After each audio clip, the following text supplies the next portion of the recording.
middle of the field. Rod Smith's got it. Here we go. 30, 20, 15, 10, 5. Rod Smith, Denver, touchdown. Inside the 10, Denver. He flies on the 5-yard line. He wanted that first down. And I tell you what, if you want to tell me the 37-year-old man that's going to win this game. The Broncos have been in 3 overtime games this year. This time is another good slip. Got it right to the 30, to the 20, Dallas to the 10. And the pocket is good. Ball knocked out of his hands. It bounces around. And I think Denver's got it. Von Miller again. Wilson fires. Touchdown. Sutton.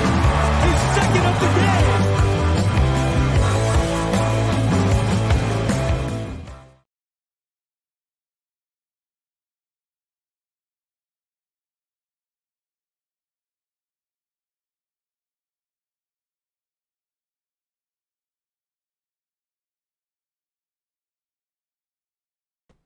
Who's right here? Well, I guess we're doing this with a lot of technical difficulties. This is Jody Moncrief. We are the Denver Broncos Roundup. We're going to try this again, Jody. I am so sorry. We're like halfway through a show for anybody who is missing out on us. Yeah, we get to start this all over again. So this is fantastic. Had some technical issues. Thanks, everybody, for joining in. Jody, it's been a week. We'll do this again. I know you went camping. You had some fun. How was it? Good weekend. Caught the game on the radio. Watched it last night. Broncos looked good. They had a good week, it sounded like. So Yeah. it looked like. Yeah, we got a big week to get to, including that preseason game. Glad that you were able to go out, get a little camping time. So you were saying you were reeling in the zero amount of fish, but enjoyed the time. But it was a good time. So There you go, man. Sometimes it's just good to put your feet up in the river, get your fishing pole out, you know what I mean? Get some solitude, get a little reset, you know, and then also be able to listen to the Broncos on the radio. Hey, that sounds like a perfect getaway, man. yeah, I had to catch it on the Cowboys broadcast, but all in all, it was still good. Ooh, that's a little rough. That's a little rough. At least you were able to rewatch and actually probably get the real story a little bit later. I don't know how good they could have played that up on the Dallas Cowboys broadcast, but again, we'll get to that. So, well, again, thanks so much everyone for joining us. Of course, we're on the Rocky Mountain Sports Network. Rocky Mountain Sports Network. You can get all your updates, all your favorite teams, all along the Front Range, all your Colorado teams, all your rumors, highlights, news. Make sure to check them out there. So, dang, man, let's just jump into it. First things first, joint practice, man. I know that you said you were able to catch up on a little bit of. What did you get to see from joint practice, man? The offense, they started clicking. They started moving the ball well. Cortland Sutton and Russell Wilson are starting to find a real connection. And you got guys stepping up to try to take over for Tim Patrick, Seth Williams, Kendall Hinton. You got guys that are really balling out. So yeah, started to see that's that. what I really noticed. Yeah, started to see that already in joint practice. That offense finally starting to look a little bit better. Like we mentioned, this defense has been so dominant now. It seems has been, taking Cortland Sutton out of the picture, pressuring Jerry Jeudy a ton. We've been waiting for this offense to break out. Joint practice comes around, and all of a sudden, hey, we're starting to see things start to click. All of a sudden, like you mentioned, all of a sudden we start seeing these receivers start to show up, the offense start to move the ball. And as you mentioned, when we weren't live, hey, they started even looking good and pretty good, dang good in the red zone as well. So yeah, Russ threw 5 touchdowns down there. I mean, they were looking really good. I mean, they looked like they were the ones that much better on the field. I mean, yeah. I mean, if you didn't know, that was you couldn't tell who was the 12-5 team from last year, and who was the 7-9 for sure, 7-10. Yeah, absolutely. Just like I said, just a complete switch. It was fantastic to see. One of the things that we absolutely had to point out is the fact that, hey, these guys got chippy early. This guy got a little bit fun on the field, Hey, it's good to see it's not just Garrett Bowles and Bradley Chubb again this year. That was pretty calm this year. Maybe it was because of the practice schedule and the way that we practiced. But that being said, man, it seemed like it all let loose when it came to joint practice because it started early. It didn't stop. It was really like bench clearing type of situations. Lots of haymakers. Yeah, I mean, these guys were Marquis getting after Spencer, it. I mean, he was getting after it. Yeah, and the funny thing is, I was rewatching this broadcast that was put out by the Dallas Cowboys, much to the chagrin of the Denver media, because this is not something that you get to do, is just live stream the practice. But hey, Cowboys came into town and did it. Uppers let them know for sure. Right? So sitting there rewatching that, and like I said, the guy on the radio, or the guy that was redoing the broadcast, he was narrating it, I guess you could say. He was doing his own little broadcast, and he's on there. He's going, "You guys better stop it, or they're going to just cancel this practice. You guys better stop it, or they're just going to cancel this practice." And he was absolutely right. The way they were going after it, it wasn't just like, hey, a couple of guys getting a little chippy, jawing at each other. No, this. Like I said, full field was full of players, but besides that, and I think part of the reason, and I don't know if you saw this as well, but that defense was absolutely getting after that offensive line. They were just dominating, and in Benito had his or coming out party for sure. Yeah, what was the stat that he had? What if the last I read 4 sacks? Or 4 sacks. 4 sacks. So. What would have been 4 sacks? Nick Benito did have a fantastic coming out party when it came to that Denver Broncos joint training camp practice. I mean, they gave up 0 touchdowns in the red zone. I mean, Bradley Chubb looked good. He was back there. Off a few times. I mean, they looked really good. Yep. Draymond Jones was in the backfield. Man, it was like everybody was having their day back there, and it didn't matter if it was first team or second team. It didn't matter if it was Dak Prescott or Cooper Rush back there. It just seemed like this offense was, this defense was controlling that offense. All in all, just a fantastic practice. Had to go out there feeling good. You know, a part of it in just this joint practice and this game that I kind of thought about. Poor Dallas Cowboy fans, though. Oxnard, California, man. Yeah. Your team goes like half a country away out to Oxnard, California, to do their practice. I mean, at least Broncos country has got you got it in their backyard, you know. Jerry's got all that money and won't build them a state-of-the-art practice facility. It's something they could, because I know they have practice fields in the whole 9 yards at their facility. I don't why they don't practice there, but literally being those Cowboys, I know the Broncos have all housed up into a hotel and are kind of doing that thing, but to be on the road in California and then you have to get to come like halfway home for some joint practice in a preseason game before you finally get to go home. These guys have got to be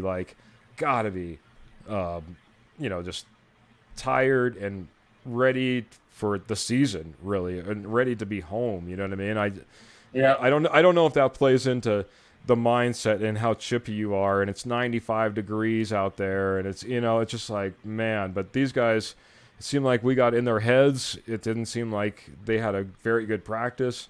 And you're fighting for your job. They're fighting for their jobs out there, so their livelihood.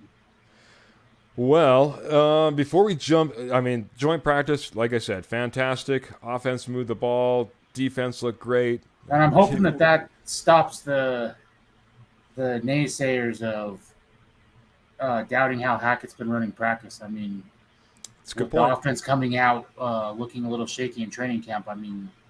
They put a lot of people to bed with the way they played. I mean, I thought they played really well. So, yeah, played good in joint practice. We'll get to that game in just a second. Jody, I do want to tell you one little thing. Last week, I was telling you about Willow Seasonings and Blends, and I made these amazing ribs.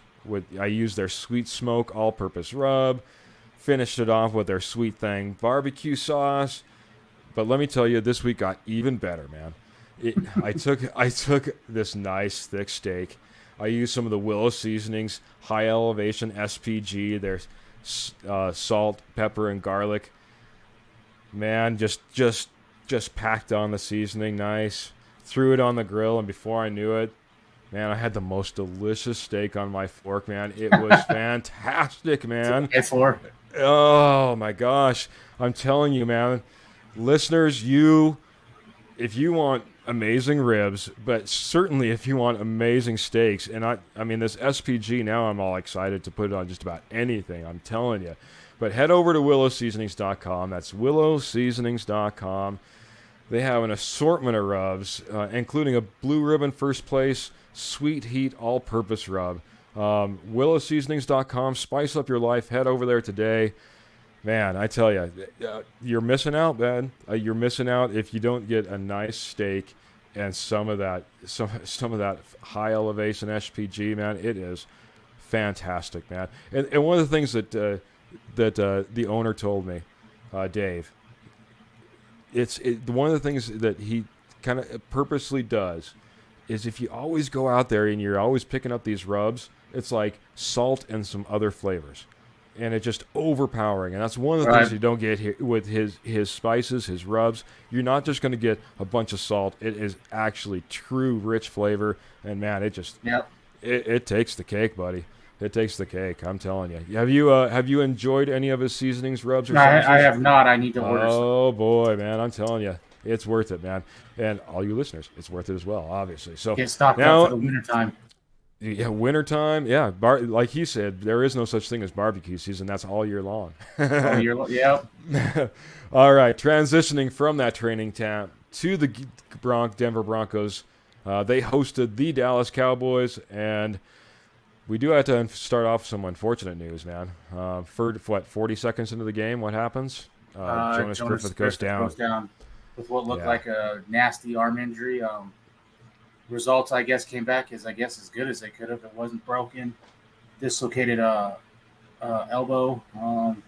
Reports 4 to 6 weeks. So we'll see. Yeah. Maybe miss a couple games. We'll see how. But it's not a season-ending thing, so that's a positive. That is 100%, man. I can tell you, I was a little bit upset because the broadcast, they started a little bit late. They jumped in after he got injured.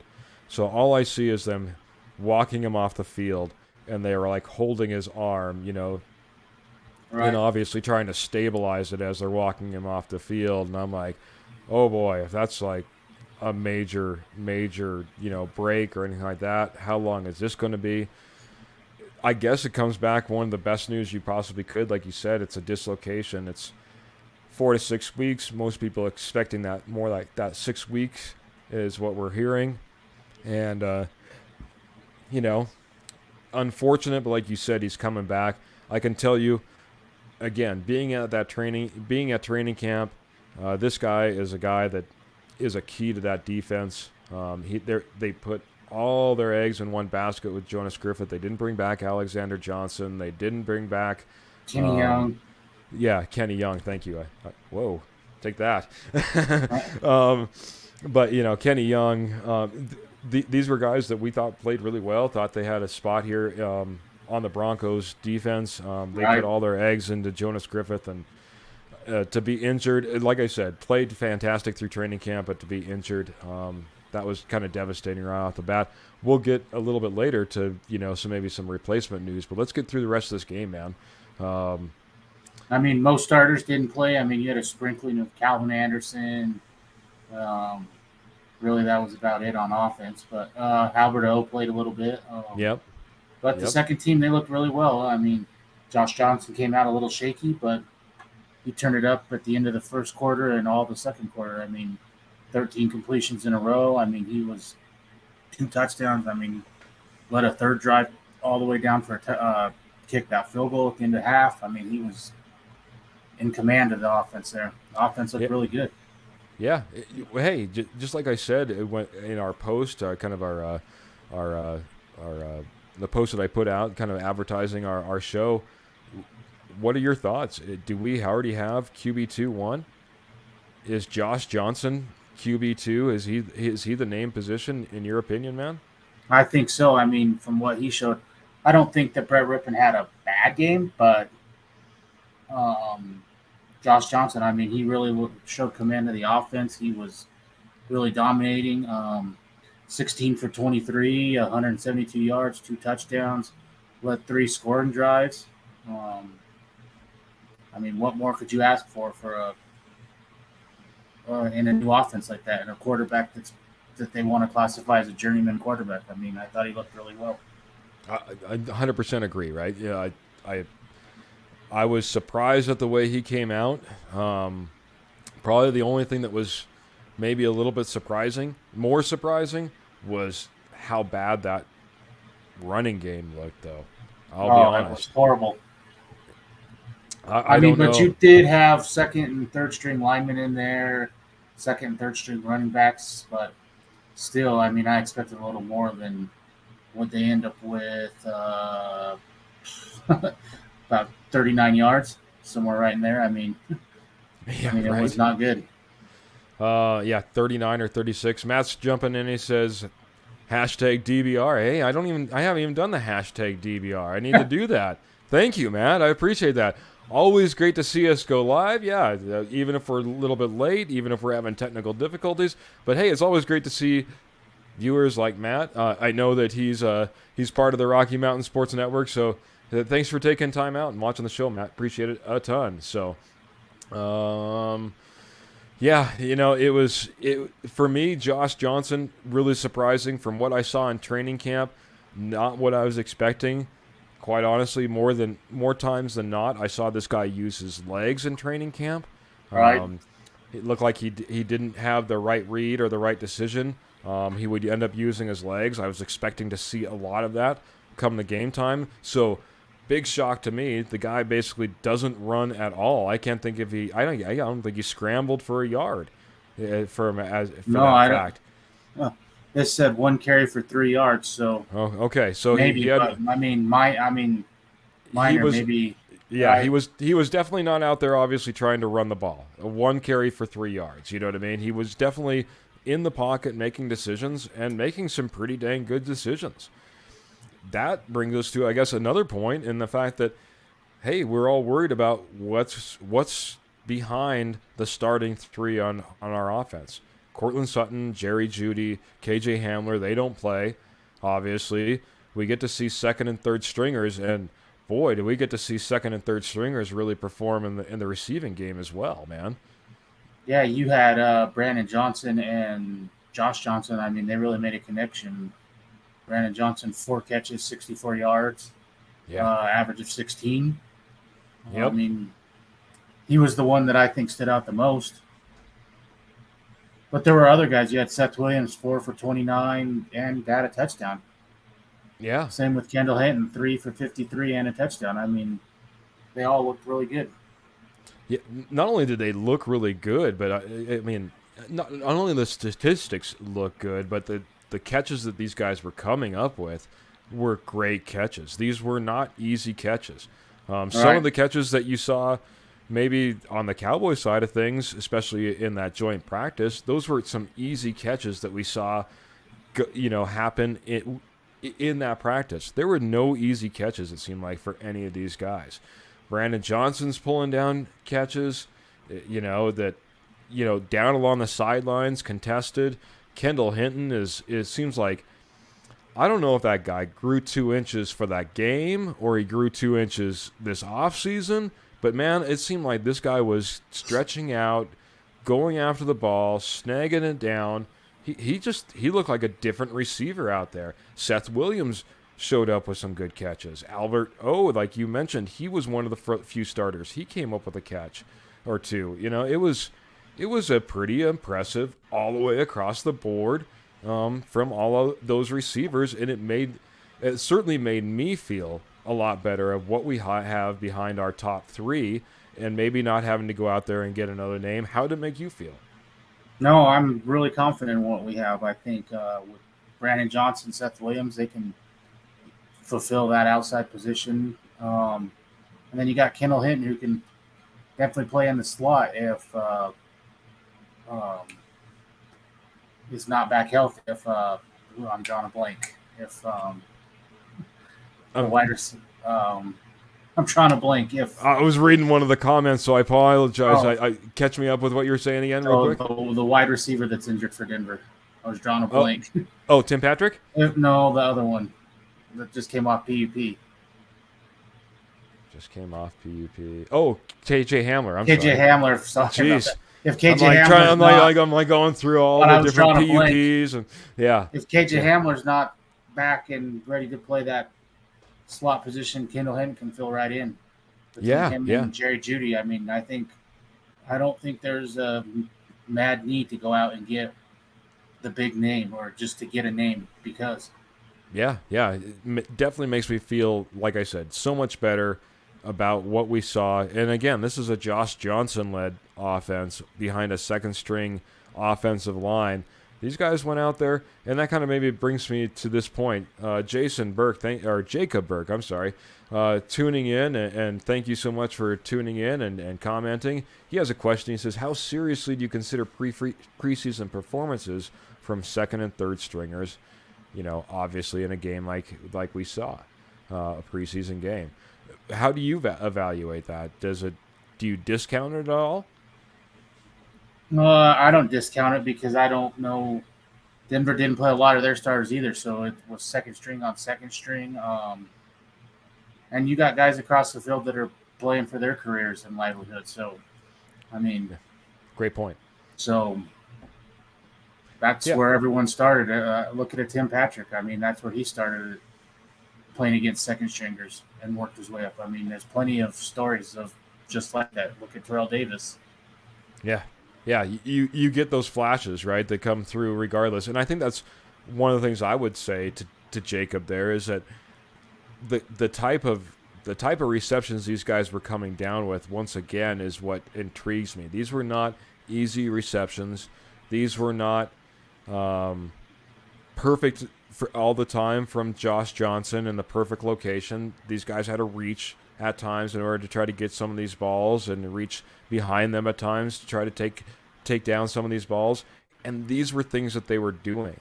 So it just proves to me their ability on the field, not only to be in those contested situations, but also have the hands, have the mindset. Obviously, they're running all the right routes, so they're picking up game plans. So there's a lot that you can still read from this that looks really good when it comes to even preseason tape. And that's what I wanted to see was route running, if they could get open and catching the ball when you did get open. Yeah, and let's face it, how many times, and maybe we'll see it this next week, maybe we'll see it from the Broncos, maybe we'll see it from the Bills, but hey, how many times do you go out there and that receiver is just running the wrong route, or the quarterback thinks he should be going another direction? That was something that you didn't see from Josh Johnson and the Denver Broncos on Saturday versus the Dallas Cowboys. It was a fantastic performance when it came to that passing game, and again, made me feel a lot better. On the other side of things, hey, if we're going to put that much validity into that passing game, we got to be a little bit concerned about that running game. Got to be just a little bit, right? It looked really bad. Like we said earlier, 39 yards rushing.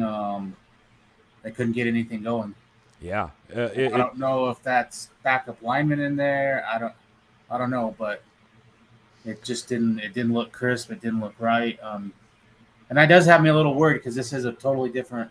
This is a totally different run scheme that they're doing this year. The zone blocking. So I agree, but that's one thing that, and I know that we mentioned this when we were having some of our technical difficulties earlier, but what I saw this Sunday was not what I've been seeing in training camp. I don't know if anybody else has gotten to see any training camp footage, but this offense they were, as most teams do, they're saving what they are going to put on the field come Sunday in the regular season, right? You don't want to put everything out there, especially in a preseason game, and expose yourself. Maybe the Baltimore Ravens, who haven't lost like a preseason game in like 6-7 years, maybe they're out there doing that, but most teams are trying to preserve and could care less about a score, as long as you're going out there and you're seeing, getting some ideas from your players. You just don't want to let everything out of the bag.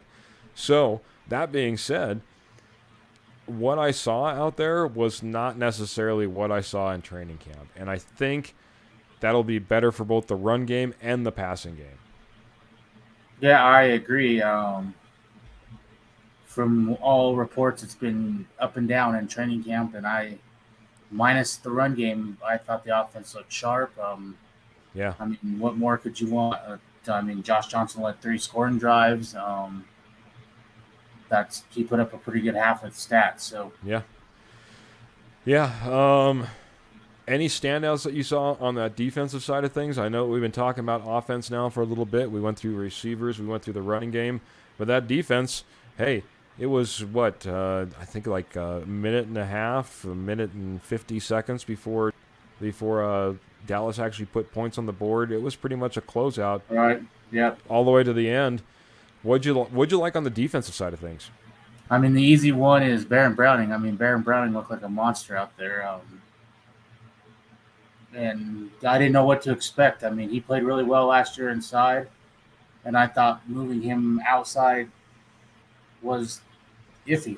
But, I mean, he showed that he can play out there. I mean, he did play there in college, so I know. We went from wrecking havoc all game. Looked fantastic out there, man. It was he played more minutes than anyone was expecting, especially when he came out in the second half and he even played some special teams. Now, you said that you heard reports that he actually requested that time. I did. That he requested playing into the fourth. I mean, just to get the reps. Gotta respect it. I respect it. I mean, he looked good. I don't know if there's anything else he needs to prove. Not after this week. I don't think so. I mean, honestly, the funny thing is that when Jonas Griffith went down, I think everyone automatically started going, okay, well, maybe Baron Browning will be able to slide over to the inside. Slide over in the middle, right. And then what does Baron Browning do? He goes out there and has, like, the game of his life as an outside guy, right. basically silencing any type of question of him moving back to that inside linebacker spot. And then again, and I guess we could talk about this now since we're kind of into the middle of the defense. Hey, we went out and we made a signing, too, to kind of fill that void as well, right? Signed former All-Pro Joe Schobert. Joe Schobert, yeah. I mean, he was living right here in Colorado, so he said it was an easy decision. Just nice. A drive right by 25. So, well, that's good because I also saw that he went and he visited the Saints after he visited us as well. So I was glad to see that he was coming. He kept his options open. I think we kept the hotline open after he came in for his visit. Right. Yeah, that's fantastic. It was a signing I like. Like the signing? Yeah, I like the signing. I mean, he had over 100 tackles last year with Pittsburgh. Yeah. I think he was more of a cap casualty than anything. It wasn't because of his play. No. I mean, like I said, former All-Pro, leader, and that was obvious right away. I mean, he stepped right in and was taking reps with the ones right away. So, well, there you go, man. There you go. I don't know, and I had not seen, if anybody has seen, details of his contract. The one thing that I guess for me, again, seeing Jonas Griffith at training camp, seeing that role that he was playing, I definitely wanted to see him back on the field once he's healthy. I don't know what Joe Schobert getting signed looks like now for guys like Jonas Griffith and the like. So he's going to have to probably work his way back onto this roster if Joe Schobert comes in and plays at the All-Pro level that we kind of expect him to play at. Do you agree? Yeah, I think I still think Jonas Griffith is going to get time on this field. I mean, they didn't give up all them assets last year and go out and sign no linebackers just because. I mean, he's in their future and in their plans. Yeah, I hope so. Like I said, he played well. I just wasn't sure with the signing. I don't know if it's a 1-year signing. I would expect it to be, but if it's a 2-year deal or something to that effect, it may start playing into that middle linebacker or that linebacking room. So, that being said, hey, again, just a fantastic, dominant defensive performance. Was some running that got done by the Dallas Cowboys. That's the one thing I will say is they did have a little bit of success on the ground. And that worries me a little bit because they had that same problem last year. Couldn't stop the run. It does. It makes me worried about, and this kind of getting back to what Jacob was talking about, it makes me worried about our depth. It makes me worried about our depth at that position because after you get past, DJ Jones and Deshaun Williams and the like, who do you have behind that's going to be able to step up? Well, it didn't look like we had anybody there. It looked like the middle of the field was easy to run on for the Dallas Cowboys. Obviously, it wasn't so easy that they were able to rack up a ton of points, but boy, we shut down their passing game almost completely when it came to the preseason game. Maybe a little bit different than what we saw in that joint practice. So, and I'd like to give a shout out to you, boy, that you thought was going to be a dark horse this year, PJ Locke with an interception. Yeah, PJ Locke was looking really good out there, man. He was looking good, especially early in this game. Man, he was the lightning rod to start off. It seemed like he was flying all over the field. Him and Baron Browning, as you kind of mentioned, kind of leading that charge. So yeah, PJ Locke looking good. They were talking, when he was playing in that, he got that interception. He was kind of playing that nickel safety, kind of slot position, and had been. He said he'd studied some tapes. He saw a little bit in training camp what they were doing, so he was ready for it. Jumped that route and got that interception, and good for him, man. It's good to see these guys. And I heard somebody else, probably another Denver Broncos media outlet, but they were talking, hey, this coaching staff is putting players where they're best suited, right? Right. It seems like take Baron Browning and see what they saw in Baron Browning and put him in position. Fantastic. PJ Locke and the way he's playing in his position, again, kind of being that dime nickel safety, fantastic. It seems like this defense, man, it has come together underneath this coaching staff, and guys are flying, man. It was a fantastic performance. So I don't know if this necessarily pertains right here at this moment, but Jacob tuned in, kind of chimed in again, and he wanted to know who was your standout from this game. I had two. Ooh, okay. Hit us. Baron Browning on defense for sure. I thought he looked like a monster out there. Like I said, he was wrecking havoc. Granted, he was going against Dallas's twos and stuff, but he looked really good. And I think the switch looks really good for him. And then a guy on offense I thought looked really well was Seth Williams. I thought he looked really well. Yeah. We're not too far off. If I had to pick my two, I would go with Baron Browning as well. He just showed out too dang well not to choose him as the defensive standout. My offensive standout, I would say, be Kendall Hinton. I just felt like I said, he's a different receiver than we saw the last couple of years when he was on the field. He just never really seemed like he was comfortable in his position. And This year, it seems like he's playing at a different level and a different speed. I really like what Kendall Hinton is bringing to the Broncos as a non-quarterback. Denver had enough wide receivers show out that I think you might see a Trinity Benson type trade for some picks late in this, before the first game of the season. Who are you going to put up? I don't know yet, but I just think someone. You got a lot of guys. We got a lot of guys. We'll get to, or maybe, I don't know. We could take a little sidetrack right now. We had cuts today. You Cortland Sutton. You got Jerry Jeudy. You got KJ Hamler. You got. I think Kendall Hinton has solidified himself a spot on this roster. Davis, I think, played really well. Seth Williams. Tyreek Cleveland, he's going to be out for a little bit with the throat injury. Brandon Johnson, excuse me. Yep. I think, you had plenty of guys that looked really well. It's going to be hard to keep all those guys on the roster. Oh, I 100% agree, man. It's going to be tough.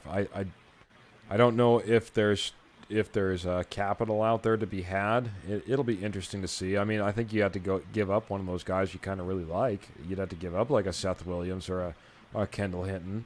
Another guy we didn't talk about, Jalen Virgil. I thought he looked really well too. That's right.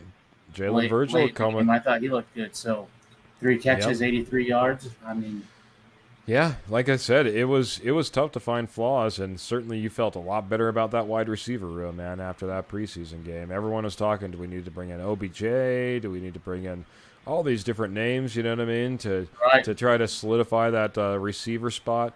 I think that all went out the window. I mean, it would have to take some pretty bad games and the next 2 preseason games for us to be thinking otherwise, in my opinion. So just put it to bed, and maybe, like you said, maybe we went and flipped the script completely from having to bring somebody in to maybe having a little bit of capital that we can get back, like we have in years past. We all know that Peyton says he wants more picks. He wants more picks, so that's certainly a possibility. So, man, boy, what else, man? I guess, like I said, we need to get to some of these other things. We got. There was one disappointing thing I noticed from the game. Albert O still has not been able to find his blocking yet, and I noticed it especially on that fourth down. I mean, he straight up whiffed on a guy, and I mean, I hope that's not his setback that holds him back, where somebody like a Dulcich or that maybe can block a little better leapfrogs him. It's Alberto is one of my biggest concerns as well, because when I was at training camp, he was not looking good. Now, by all accounts, the day after I left, and there was several days still left, all of a sudden he turned it on, he started clicking, he started looking really good in training camp. But then, like you said, he comes out, doesn't necessarily set the world on fire, has a few catches, but he's not looking that great in blocking. That's the one thing that has me worried. I mean, as a tight end, you got to block, and I think that's why you're going to see Tolbert get more reps at the tight end position because of it. Salbert? Salbert, I mean, sorry, yeah. No, you're Eric good. Salbert, I mean, he was brought in to block, and I think that's why he's going to see the field because of that. I mean, that's something I really would like to see Alberto really work on and improve on. I would agree, but it's one of those things where you're like, hey, I think you need to start seeing some progress, like a Jerry Jeudy here pretty soon. You know what I mean? It's been a while that we've wanted him to block. It wasn't a surprise last year that we wanted him to block. I mean, you better put up numbers like a Julius Thomas if you're not going to block, and I haven't seen that yet. Exactly, so and maybe Russell Wilson's not the right guy because he's not a huge tight end guy as it is. I mean, you kind of need to block. It's why Eric Salbert looked so good, I think, at the very beginning of training camp.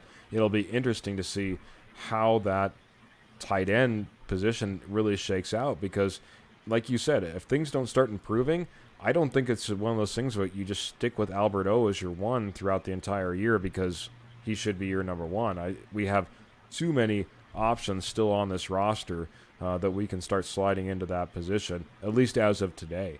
And I'd like to see Dulcich get back and see what he can do. I mean, 100%, right? Yeah. All right, man. So let's hit these cuts just really quick, man, because we did have a little bit of a small cut down. They had to go from down to 85 today, as of Tuesday at 2:30. So, so I'll just run through the list real quick. We had Max Borghi. I know he was a local favorite in Colorado. Had a little bit of time before with the Broncos before, was brought back, obviously, when Dbr Crockett went down. Hadn't been with the team that much, but looks like he got his papers, and he's heading down the road. Rodney Williams, one of the tight ends that was brought in. We knew that not all these tight ends could make it, so Rodney Williams is one of the first guys that gets his walking papers, and from that tight end room. A couple of receivers. One that has a little bit of experience in the NFL, Travis Fulgham, came over from the Philadelphia Eagles, and then Caden Davis.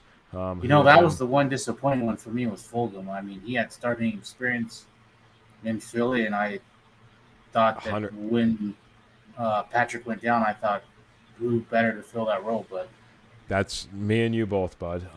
And last but not least, Jamar Johnson, which I guess was just a surprise to me too.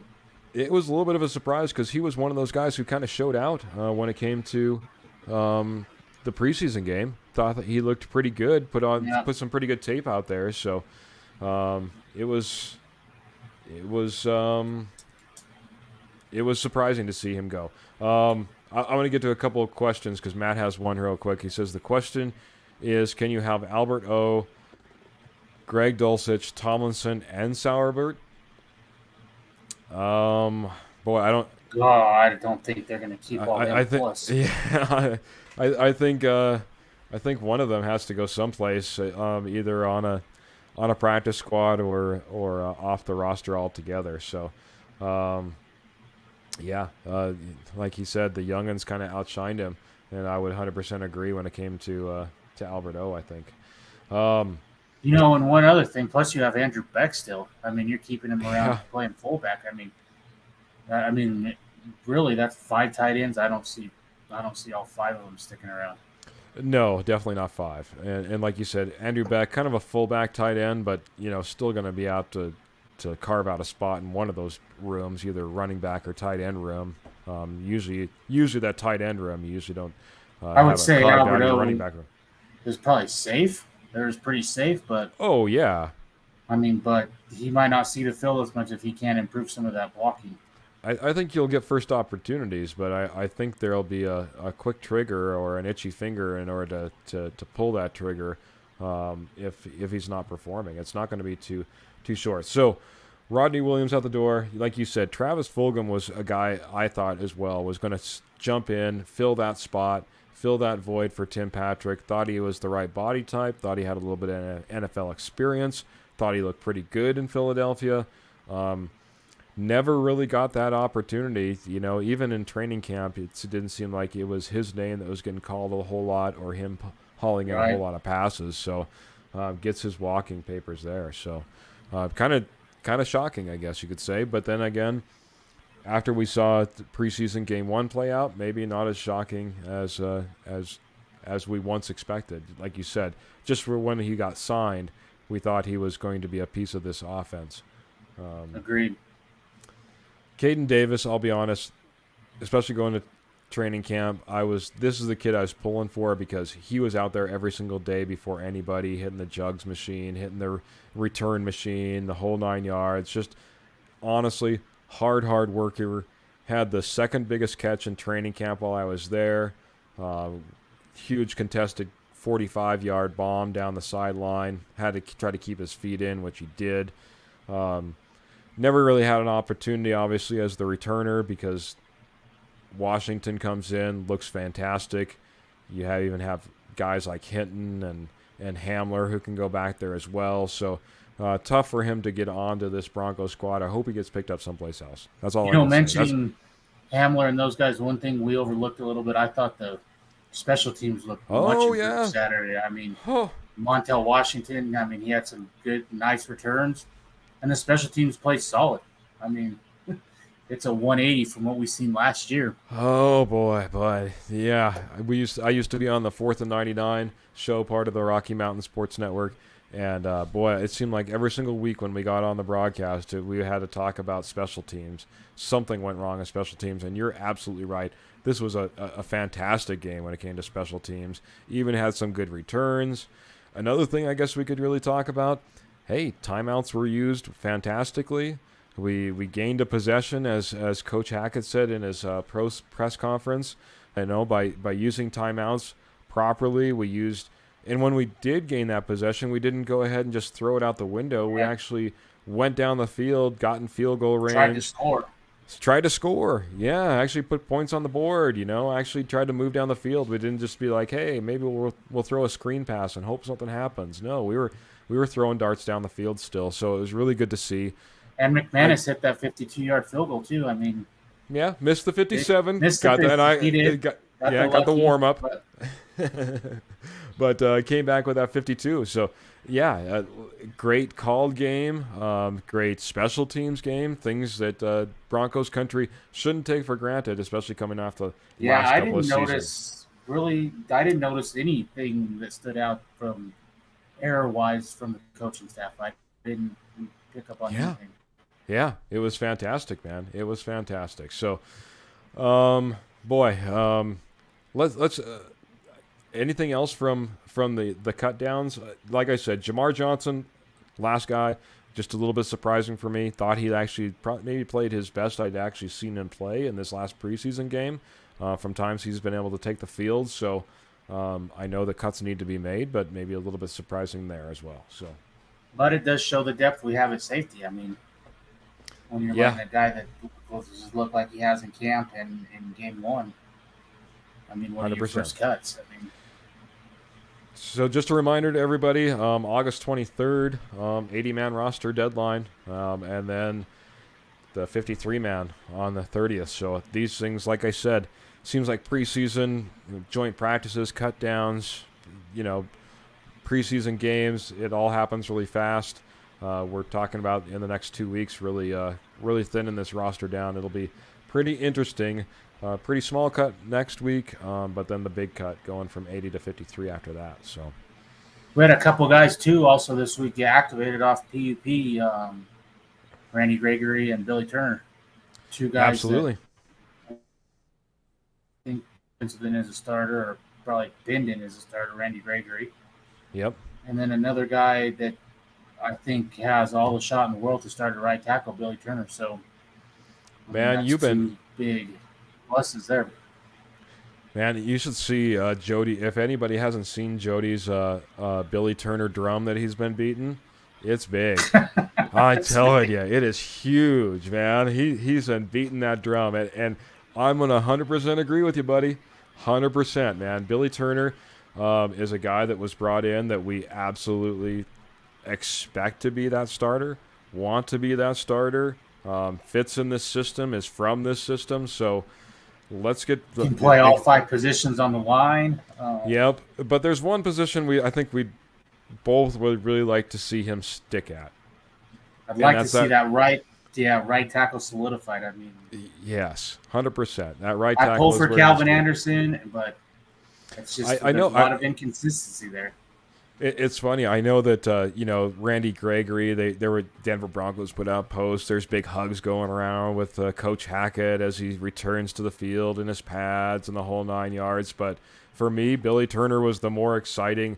Came off of PUP between the two, because as much as I want to see Randy Gregory go out there and I want to see him dominate and I'm excited for what he brings, believe me, Billy Turner, if he's healthy, if he's out there playing like Billy Turner can play, that is a huge piece for this Broncos team. Huge piece.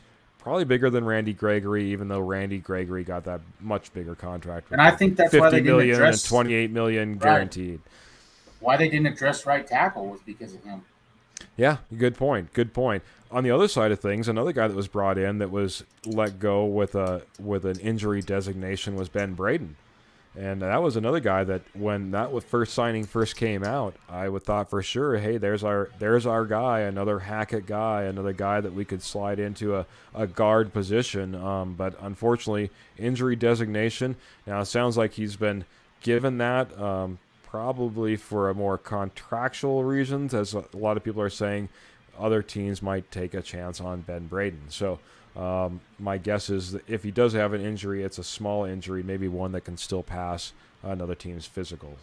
When you were at camp, another guy that they injury designated was Allen, the pass rusher. Yeah. What did you see from him? Did you see flashes like he might go back to that 11-sack year from Alabama a couple of years ago? Or in the last few days that I was there, he got some got some playing time and was looking pretty good. Obviously it's tough because within this defense, it's tough to look good. I'll be honest. You got some players out there, you know what I mean? So they're loaded at pass rusher. Really. Exactly. Exactly. So, and again, at the time, you're also having all the questions of, is it the offense, is it the defense? But yeah, he had some good plays out there. It'll be interesting. Again, got that injury designation and is put on injured reserve, but Take a red shirt year and exactly what I was going to say. Red shirt year, man. So come back healthy next year.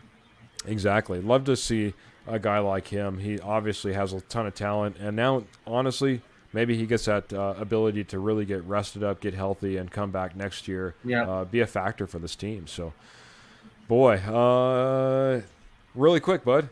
Jody, you and I and all our viewers know what an amazing company Rocky Mountain Sports Network is, bringing you amazing content for all your Colorado teams.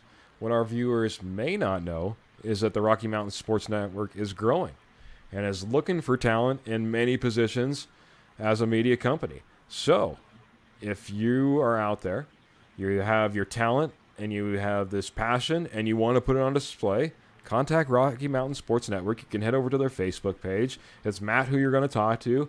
Get in contact through them, through their contact page, and be part of the Rocky Mountain Sports Network team. Be like me and be like Jody. Jody, you joined the team. Yeah, I joined the team. It's been real fun so far. Yep. Yeah, it's been fantastic. So, man, we got guys like Jacob and everything that are tuning in, and might as well jump over to that right now. He's wanting to know, what are you looking for in the next game, Jody? Two things. I want to see everyone stay healthy, and I'd like to see this. I'd like to see this run game get on track a little bit. Okay. I mean, I don't need 50 or something, but I'd just like to see some good productive runs. I mean, every running back that ran last week, no one had big rushes, not even nothing. Yeah. I mean, it was bad. I would just like to see some more out of the run game. That's what I'm looking for. Yep. I'm not going to disagree there. That is going to be mine as well, Jacob. I am looking for a better consistency out of that run game, or something productive out of that run game, for that matter. Forget about consistency. I want to see any type of production. I want to see a gain for 7 yards. That would be fantastic, just as an example. And I'd like to see the coaching staff build off of last week's game. I mean, I thought they played called a pretty clean game, and I'd like to see that continue. No mistakes. Be aggressive when you need to be smart when you need to be. Another thing I'm excited about, I don't know if it's going to happen, I don't think anything's been put out there as of yet, is at some point we might start to see some of our starters get more introduced into some of these preseason games. So a lot of these teams, they don't do anything in the first preseason game, but they start getting them warmed up in the second and the third preseason game. So it might be interesting to see if we get a little bit more of our starters out there, maybe getting a little bit of time. Is that something you want to see, his starters play? I do, to a certain extent. I don't want it to be, I don't want it to be Baron Browning.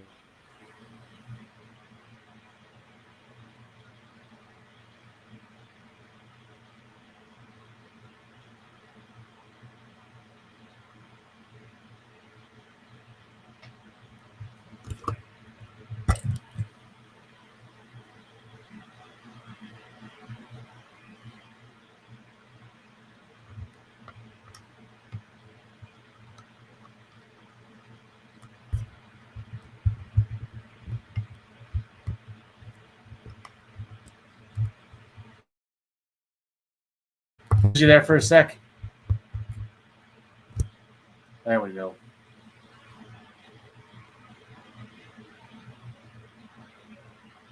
Yeah, I definitely. I'm on the fence. Can you hear me, buddy? Yeah, can you hear me? Can you hear me now?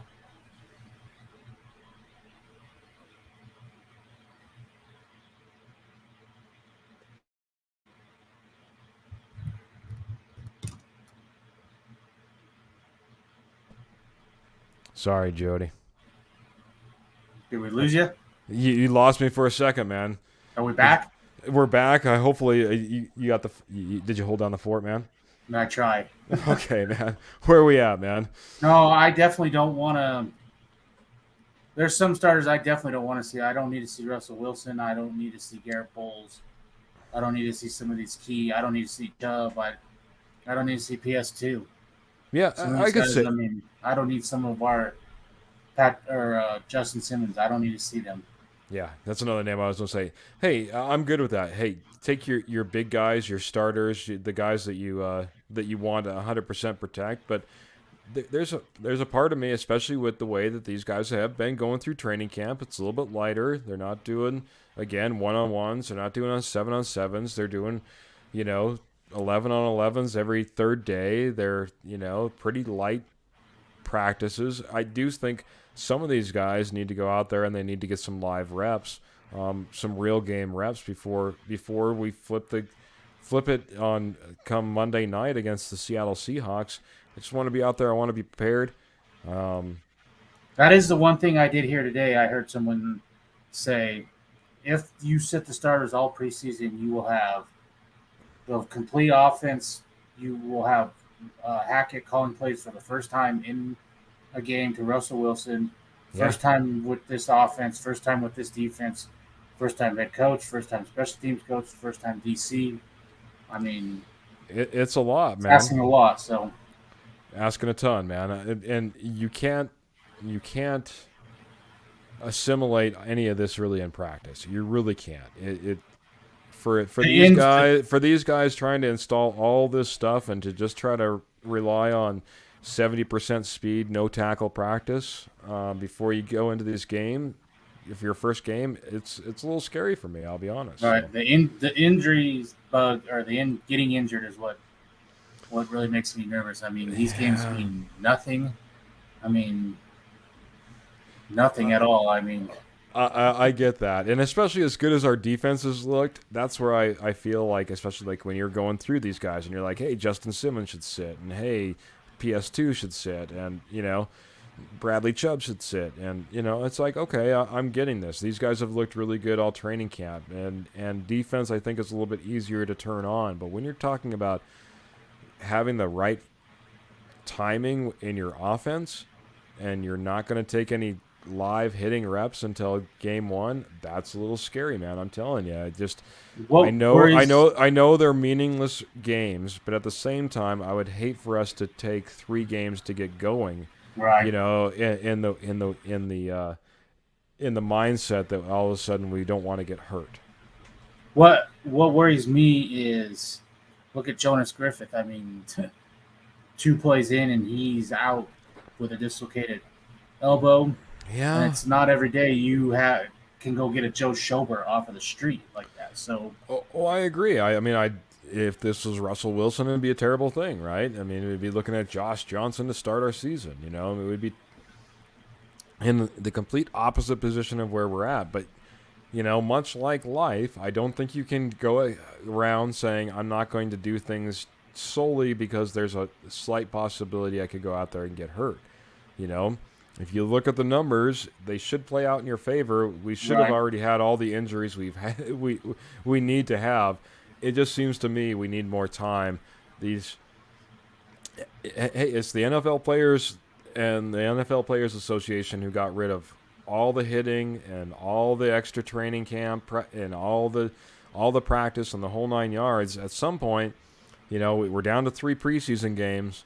At some point, you're gonna a starter is going to have to go out and hit somebody, I think, before game 1. And maybe I'm just wrong. Maybe I'm not just a little bit too old school. Maybe Hackett's going to prove me wrong. He's going to keep all the starters off the field. But I'm hoping we start to see a few of these guys, especially these guys that could still use a little bit of help. If you do see starters, I'd like to see a couple 3-and-outs and really dominate and be done. A good drive. I don't care if you score a touchdown, but move the ball, be crisp, and then be done. Yeah, 1 series, 2 series, something like that. I'm not talking anything crazy. I'm not even talking a full quarter, but, starters should be able to – the starting left guard should be able to hit a tackle. Simple as that. Agreed. All right, man. I feel like I won. Somehow I won. No. All right. Well, let's see. Any other questions or comments? So is word that the starters won't play at all in the preseason. I know there's been talk, maybe no Russell Wilson at all. That's what I've heard. I don't know if you've heard anything, Jody. I've heard conflicting stories. I mean, but you can look at both sides of the story. Look at the Rams. They played no starters last year and won the Super Bowl. So, yeah, I know. I would love to have that same, and like you're pointing out, I'd love to have that same mentality. And the NFL is changing. McVay has been one of those people that has done that. Obviously, Hackett got a lot of negative press, I could say, or a little right, whatever you want to say, but about his training camp. But things that maybe are changing, and maybe we don't see these guys at all. Jacob, last time I heard, it was going to be that Russell Wilson wasn't going to play this preseason. That's what I heard. Outside of that, I'm not sure. So stay tuned. Obviously, if we have any more word, we'll pass it along, either here or on the Rocky Mountain Sports Network. So, all right, bud. Any final thoughts? Today I noticed we had a couple centers down, Wantberger and Cushenberry. Both reports came back that they are just day-to-day, nothing too serious, so that's good. That's true. And Graham Glasgow got some snaps at center. I think that's where he had his best season with Detroit, and that might be somebody down the line that either makes good trade bait or can bail you out when you need another guard or center or something. Yeah, agreed. I mean, as good as Lloyd Cushenberry has looked, and in my opinion, and that relationship that he's had with Russell Wilson, from what it sounded like, they were just kind of giving it a rest, nothing to be really worried about, like you said. So that's fantastic. Last thing I need to be worried about is that offensive line a little bit more. But yeah, it's always good to have these guys be able to step in, and like you said, maybe that's a little bit of value for George Paton down the road as well. So if nothing else, it's a great guy to have on there. We have Kenny. He looked good in ahead. Saturday's. I mean, he looked decent in Saturday's game coming off that injury. So I think he's looked fantastic throughout training camp. It's a guy that's been a little bit underrated. Hasn't been necessarily been put into the starting lineup all that often. I guess another thing that we could talk about really quick. Moody's hurt as well, and it sounds like he's getting a little bit of work done as well. So he's going to be out a little while. Yeah, he was one guy that I thought really had a chance at pushing for a starting job on this line, but from all reports, it's Dalton Reisner has that locked up. He's looked pretty good in OTAs. Had his best season his rookie year in an offense just like this. So, yep, really locked up that position, like you said. I thought Moody was really going to have a chance as well. Maybe, and they're giving all the shots in the world to Quinn Miners at the other guard position. I mean, 100%, reports it's been up and down, but they're going to give him all the chances in the world. So, yep. So that's another thing. As Jacob was saying, what are we looking for? Maybe that's one of the things that we're looking for in that next game is how Quinn Miners looks and see if he can maybe take that extra step, especially against a Bills defense who should be, a pretty good test for this Broncos team. I don't know how deep they are, but obviously one of the top-rated defenses last year should be a different test once again for our Broncos. So yeah. Kenny's just saying, "Hey guys, just wanted to drop a quick hello." Well, hello, Kenny. It's Kenny from K&K. Yeah, of course. We'll try to keep up the great work, and things are going quite well. So thanks, Kenny. I appreciate you dropping in and dropping a line. So, yeah, it should be an interesting game at Buffalo. Like I said, it's a team that obviously has that first place schedule coming into this regular season. They're expected to be one of the best out there. Should be a fantastic test. I know that it's backups. I know that it's not your starters out there. But again, these guys, it's ideas and it's schemes, and it's still very competitive teams, especially when you start talking about teams that are expected to be at the top, like the Broncos and the Bills. Right, and I just want to see players make plays. I don't so much care who wins or loses in preseason. I just want to focus on one thing, and I'd like to see the run game get going. Yeah, no kidding. And it's funny. This year was really one of those years, especially with all the changeover and whether it be coaching and the staff and the players and the whole 9 yards. It was one of those preseason years where you're like watching every single guy because it seems like every position matters, and you really want to see that depth develop.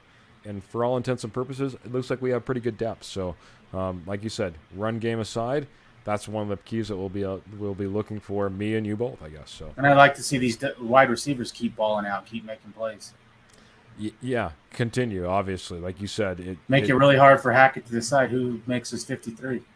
Well, not only that, but continue to give us those good feelings. At least me, continue to give me those good feelings that hey, we have somebody out there now that Tim Patrick is down, and we don't have to go out there and try to get that talent outside. Agreed. Because that preseason game 1, it made me feel good. Let's keep it rolling as far as that's concerned as well. Yep. Well, thank you everyone for joining myself and Jody here on the Denver Bronco Roundup this evening, and every Tuesday evening, right? Yeah, sorry for the technical difficulties, but you shouldn't be the one apologizing. If I should own up, take the blame. It was me, all me. So thank you guys for getting for the late coming in on the late start. All my so every Tuesday here. It's supposed to be at 6:30. It should be at 6:30. Again, thank you for those who tuned in as we got on a little bit late tonight. But always on the Rocky Mountain Sports Network. We appreciate all the comments, all the questions. Remember to like, share, follow. Get this out to all your friends, all your families. We're available on YouTube. We're available on Facebook. We're available on Twitter. Can find us just about everywhere. I mean, if it's a social media site, you'll probably find us or the Rocky Mountain Sports Network out there. So, boy, until next Tuesday, when we round up another week of action, me and Jody. I guess that's it, everybody. Take care. Good night. Thank you so much. Thank you, Broncos Country. All right.